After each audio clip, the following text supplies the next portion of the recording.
അവസ്ഥ ഉണ്ടാക്കി തീർത്തത് കുറച്ച് അലംഭാവം ഈ പിന്നെ ഫോറസ്റ്റ് വിഭാഗത്തിന്റെ നല്ല അലംഭാവം വന്നത് ഫോറസ്റ്റ് ഡിപ്പാർട്ട്മെന്റ് ഭാഗത്ത് നിന്ന് തന്നെയാണ്. അതുകൊണ്ടാണ് ഇത്രയും കുറെ പ്രയാസങ്ങൾ ജനങ്ങൾക്ക് നേരിടേണ്ടി വന്നത്. ഇപ്പൊ ആളെ കൊണ്ടുപോയി എന്ന് മാത്രമല്ല, മൃഗങ്ങളെ കൊണ്ടുപോയി അത് വിഷയമായി എടുത്തതന്നെയല്ല, ആളെ കൊണ്ടുപോയതിന് ശേഷമാണ് ഇപ്പോൾ ഇതൊരു വിഷയമായി എടുത്തത്. ഇപ്പോൾ നമ്മളെ സ്വന്തം വീടുകൾക്ക് ഇവിടുന്ന് 1.5 കിലോമീറ്റർ അകലാണ് ഇപ്പോൾ ഈ സംഭവം നടന്നത്. അവിടേക്ക് പോകേണ്ട ആൾക്കാർ ഇവിടെ തൊട്ടടുത്ത് വീടുകളുണ്ട്, ആ വീടുകൾക്ക് പോകാനോ അവരെ പോലീസിൻ്റെയും ഫോറസ്റ്റിൻ്റെയും അനുമതി വാങ്ങിയിട്ട് സ്വന്തം വീടുകൾക്ക് പോകേണ്ട, കുട്ടികൾക്ക് മദ്രസയ്ക്ക് പോകേണ്ട, സ്കൂൾക്ക് പോകേണ്ട ഒക്കെ അവസ്ഥകളുള്ള സാഹചര്യമാണ്. അപ്പോൾ ഏതായാലും ഇത്രയും സംഘടിച്ച് ഒരുമപ്പെട്ട് നാട്ടുകാരെ ശക്തമായ ഒരു പ്രതിഷേധത്തിന് ഒടുവിൽ ഈ ഡിപ്പാർട്ട്മെൻറ്റുകളൊക്കെ ഒന്നിച്ചു കൂടിയാണ്ട് നമ്മളെ ഈ നരഭോജിയെ പിടിക്കും എന്ന് തന്നെയാണ് ഞങ്ങൾ പരിപൂർണ്ണമായി വിശ്വസിക്കുന്നത്. അതിൻ്റെ സന്നാഹങ്ങളും കാര്യങ്ങളൊക്കെ നടന്നുകൊണ്ടിരിക്കുന്നുണ്ട്. ഇപ്പോൾ ഡിപ്പാർട്ട്മെൻറ്റ് നല്ല ഉണർന്ന് പ്രവർത്തിക്കുന്നുണ്ട്, അതെല്ലാവർക്കും ബോധ്യമാണ്. പിന്നെ ഇന്നത്തെ ഒരവസ്ഥ എന്ന് പറഞ്ഞാൽ ഇന്ന് രാത്രിയോടുകൂടി അല്ലെങ്കിൽ നാളത്തോടു കൂടി ഈ വന്യജീവി പിടിക്കപ്പെടും എന്ന് തന്നെയാണ് ഞങ്ങൾ വിശ്വസിക്കുന്നത്. ഇതിലിപ്പോ ജനങ്ങൾക്ക് ഇതിൽ നല്ലൊരു ആശങ്കയുണ്ട്. ഇവിടുന്ന് ഇങ്ങോട്ട് പറഞ്ഞ് നമ്മൾ പിന്നെ പുറത്തുനിന്ന് വരുന്ന ആൾക്കാരെ എന്തുകൊണ്ടാണ് അങ്ങോട്ട് പറഞ്ഞു വിടാത്തതെന്നുള്ളൊരു ആശങ്ക. ഇതിപ്പോൾ എന്താ വെച്ചാൽ നമ്മളിതിപ്പോൾ ചില ആൾക്കാർ പറഞ്ഞതിനെ പിടിച്ചിട്ടുണ്ട്, കൂട്ടിലാക്കിയിട്ടുണ്ട് എന്നൊക്കെ പറയുന്നുണ്ട്. അത് കൂട്ടിലാക്കിയിട്ട് എന്തുകൊണ്ട് അത് ജനങ്ങൾക്കൊന്ന് കാണാനോ അല്ലെങ്കിൽ ഇതിൻ്റെ സത്യാവസ്ഥ ജനങ്ങളൊന്ന് ബോധ്യപ്പെടുത്താനോ അതിൻ്റെ ആളുകൾ അധികൃതർ തയ്യാറായിട്ടില്ല എന്നുള്ളൊരു ആശങ്ക എല്ലാ ജനങ്ങളുണ്ട്. ഇപ്പോൾ അങ്ങാടിയിലൊക്കെ സംസാരിക്കുന്നുണ്ട്. ഇപ്പോൾ ഇതേപോലെ ഐഡിയപരമായിട്ട് ഇവിടുന്ന് ഞങ്ങളൊക്കെ പിന്നെ ഒരു കബളിപ്പിച്ചങ്ങാണ്ട് ഇവിടുന്ന് കൊണ്ടുപോകാനുള്ളൊരു ഇതാണെങ്കിൽ അതിന് ഇവിടുന്ന് ജനങ്ങൾ അനുവദിക്കൂല, അതിനെ ഇവിടുന്ന് അങ്ങനെ കൊണ്ടുപോകാൻ അനുവദിക്കൂല എന്നുള്ളൊരു ഉറച്ചൊരു തീരുമാനത്തിൽ തന്നെയാണ് ഇവിടുത്തെ ജനങ്ങൾ നിൽക്കുന്നത്.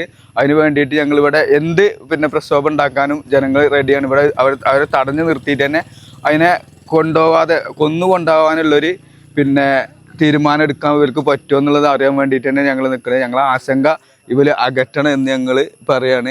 അപ്പോൾ ഞങ്ങളെ ആശങ്ക അകറ്റും എന്നുള്ളൊരു വിശ്വാസവും ഞങ്ങൾക്കുണ്ട്. ഇവിടെ ഇപ്പോൾ 2-3 വർഷമായിട്ട് ഈ കടുവൻ്റെ പിന്നെ ബുദ്ധിമുട്ടുകൾ നാട്ടുകാർ നേരിട്ട് വരികയാണ്. ഒരുപാട് കൃഷിക്കാരുണ്ട് നമ്മളെ മലയിൽ, വായറ്റും ഇഞ്ചിയിട്ടും ഏലം, കുരുമുളക്, അതുപോലെ തന്നെ ടേപ്പിംഗ് തൊഴിലാളികൾ.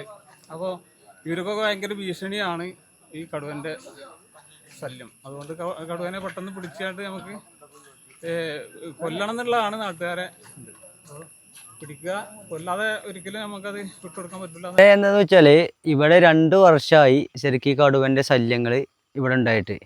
ഇവിടെ പലവട്ടം പല ആൾക്കാർ എന്താ വെച്ചാൽ സമരം ചെയ്തിട്ടാണെങ്കിലും പല രീതിക്കാണ് അപേക്ഷ കൊടുത്തിട്ടും ഇവിടെ വന്യജീവി ശല്യമുണ്ട്, അതുപോലെ തന്നെ പന്നി, അതുപോലെ തന്നെ ഇവിടെ കൃഷികൾ ഒരുപാടുണ്ടല്ലോ.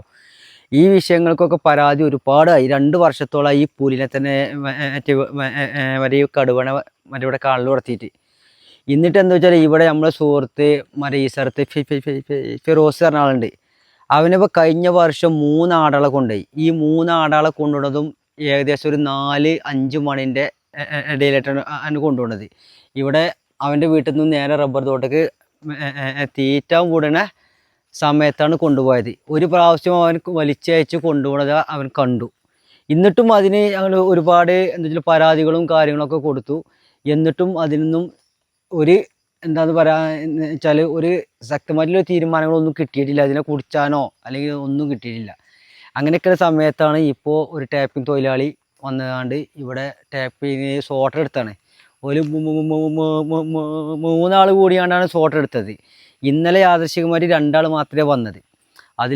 അതിൽപ്പെട്ട ഒരാളെയാണ് ഇപ്പോൾ മരക്കടുവ പിടിച്ചുകൊണ്ട് ഇങ്ങനെ കടുവൻ്റെ ആക്രമണത്തിൽ എണ്ണപ്പെട്ടത്. പിന്നെ അതുപോലെ തന്നെ ഇവിടെ ഒരു കോഴി ഫാം ഉണ്ട് ഇവിടെ തൊട്ടപ്പുറത്ത്. അതുപോലെ തന്നെ പ്രായമേറിയ ഒരു ചേച്ചിയും ഒരു ചേട്ടനും ഇവിടെ ഉണ്ട്.